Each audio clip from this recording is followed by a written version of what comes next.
Hello everyone. This is the lipid video, the third macromolecule that we're going to discuss.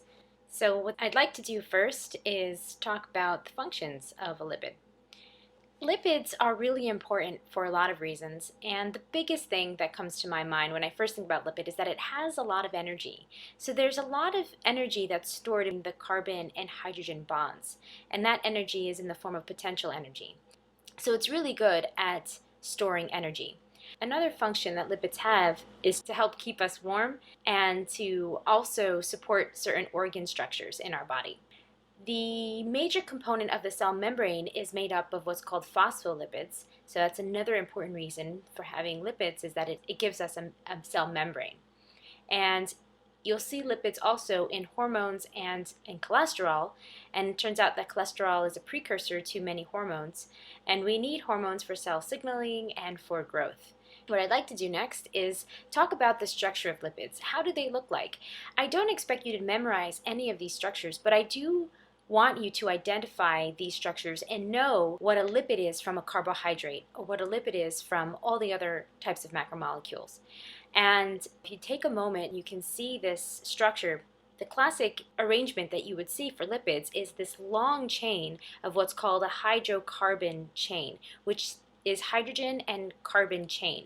And these large hydrocarbon chains tend to carry with it a certain level of non-polarity, but they are composed of glycerol and fatty acids. So if you look here, this glycerol molecule is made up of 3 carbons and 3 OH groups that are attached to this carbon. Now this OH group actually will interact with what's called a fatty acid molecule.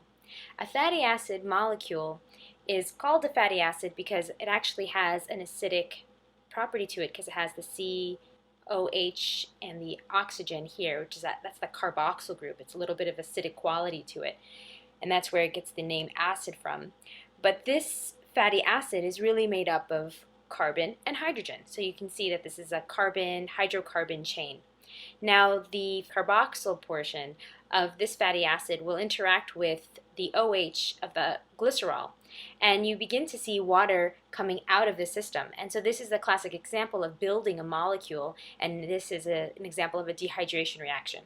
Fat, or lipids, are made up of these 2 components, glycerol and fatty acid. In order for us to actually get a fat molecule that might look like this, okay, then we need to undergo dehydration reaction for each of those OH groups. Like mentioned before, lipids doesn't have a true monomer. Instead, it has glycerol and fatty acids, and this yellow part is the fatty acid part, and the glycerol part is here. So now you can begin to kind of understand why lipids aren't a true monomer, because we don't see glycerol and fatty acids constantly repeating themselves. It's just 1 glycerol and 3 fatty acids, and that's it. There's no repeating subunit. These hydrocarbons are nonpolar, so they don't associate with water very well, because anything that's nonpolar tends to be what's called hydrophobic. So lipids are known to be hydrophobic, and you know this from your own personal experience. Whenever you try to mix oil and water, they don't mix very well, and you'll see a layer of oil that emerges at the surface of the water. Let's now take a look at these fat molecules in a little more detail and how the structure can influence the fat itself. Here we have an example of 2 different types of fats. We have saturated versus unsaturated fats. As it turns out, the reason why I have this picture here is to associate that when saturated fats are at room temperature, what will happen is they will turn solid. And unsaturated fats are known to be liquid at room temperature. Just comparing these 2, what is the difference between saturated and unsaturated? Well, it's this double bond that you see in unsaturated fats. And this double bond causes a kink in the fatty acid molecule. Saturation really refers to the maximum amount of hydrogen that carbon can bind to. So in saturated molecules, carbon has the most hydrogen that it can bind to. But in unsaturated molecules, there's a double bond that exists between the 2 carbon molecules. So this is unsaturated because it doesn't have the maximum number of hydrogen atoms that can bind to those carbons. And so what you get in unsaturated fats is this kink forming because of this double bond. It's this kink that allows the unsaturated fats to remain to remain liquid at room temperature, and the lack of this kink in saturated fats causes the molecule to be solid at room temperature. All right, so let's now take a look at another important part of lipids known as phospholipids. Phospholipids are an essential molecule for the cell membrane. Again, we see the 3 carbons. This is the glycerol backbone, and we see 2 fatty acids forming. Oh look, it's an unsaturated fatty acid here.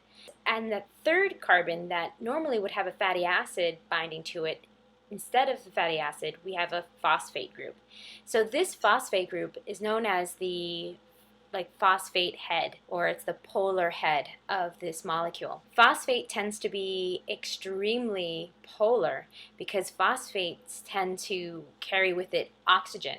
You can imagine this part of the molecule is hydrophilic, and this part of the molecule is hydrophobic. So we have hydrophobicity here in the fatty acid portion, and we have hydrophilic properties in the phosphate head. Now this is the space-filling model, and this is the cartoon structure of a phospholipid. And if you were to take this and orient them in the cell membrane, you would get something that looks like this. Your cell membrane is actually made up of 2 layers. And the reason why it's called that is because it has 2 layers, and phospholipid, because they are made up of phospholipids, or they are made up of this type of structure here that we see here. And it's the major component of your cell membrane.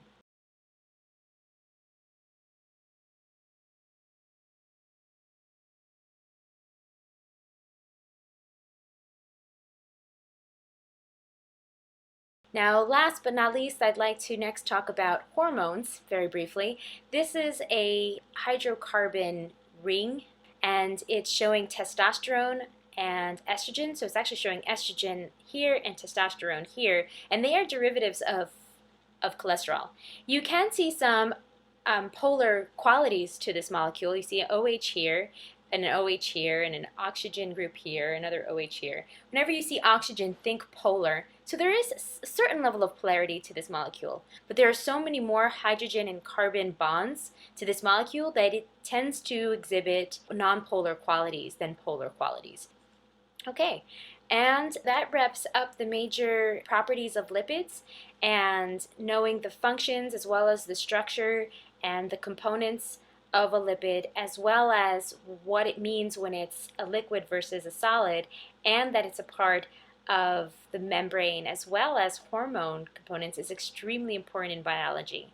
And we're starting off at the basics, but it's important to know also that nonpolar means hydrophobic, and whenever you think of lipids, think that it is nonpolar. So it's really important. I leave it there, and keep moving into the next video. So, see you soon.